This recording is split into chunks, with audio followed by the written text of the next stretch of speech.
Business Now on the programme. Brian Quinn is with me here today. Starting with one of our top stories today, Brian, North Korea's most recent nuclear test. Obviously, a lot of tension in the political sphere. How are the markets reacting to that, though? Asian index is definitely rattled by the news of the North Korean nuclear test. South Korea's Kospi index fell nearly 2% at open. Now, it's since bounced back, but it remains down around 0.75%. The Nikkei in Japan down around 0.9, with Hong Kong's Hang Seng down nearly 0.6. Investments typically seen as safe havens in times of crisis, very much on the rise now. Gold is at a 10-month high, with the Japanese yen and sovereign bonds also gaining. Now, the nuclear test comes at rather an inopportune time for one of the developing world's foremost economic conferences, doesn't it? Yeah, the 9th annual BRICS Business Forum, now underway in Shenzhen, China. Leaders from the major developing nations, Brazil, Russia, India, China, and South Africa, are meeting to chart a course for the association's second decade. Chinese President Xi Jinping and Russian President Vladimir Putin agreeing to, quote, appropriately deal with North Korea, whose nuclear test is a sharp provocation to its closest ally, China. But that's not the only challenge facing the BRICS summit, with several member nations, including Russia and Brazil, facing slumping economies as commodity prices fall. Economic rivalry and border disputes between China and India have also been heated, but President Xi maintained an ambitious outlook as the forum opened. Let's take a listen. The emerging markets and developing countries isn't intended to take away the benefits or interests of anyone, but to make the global economy bigger. We should join hands to steer the course of economic globalization and provide more advanced ideas and public products to the world. Well, let's take a look at some more of today's top business headlines.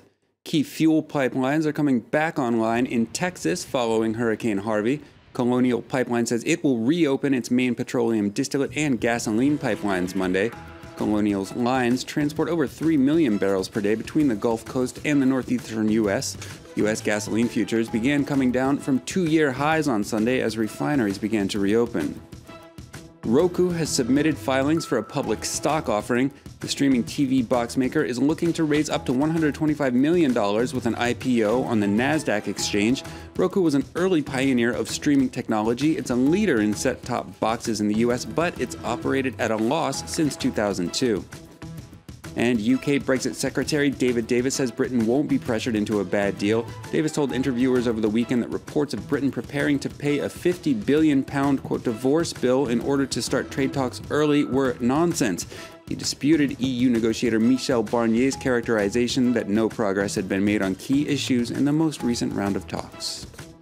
And finally, from Brian for business, one very fancy juice maker startup. It has just been squeezed out of business. Squeezed indeed. Juicero got a fair amount of attention in the spring of 2016 when it launched an internet-connected juice press that used sealed packs of supposedly fruits and vegetables.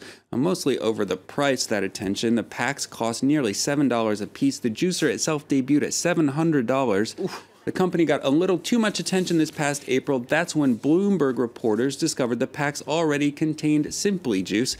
You could just skip the expensive machine entirely and squeeze them out by hand. Apparently not a big market out there for fancy automatic packet openers. Juicero has just announced the company shutting down and issuing refunds. It looks very flash. Yeah, it's quite nice. It's gone now, though. My idea was the Uber for juicing. You have an app, you hire someone, they come to your house, open your packet of juice for $7. That's going to be your new business opportunity, is it? Yeah. Okay. Brian may not be here much more doing the business on France 24. He's going to make a fortune out of juice. Thank you, Brian. Brian Quinn with the business on France 24.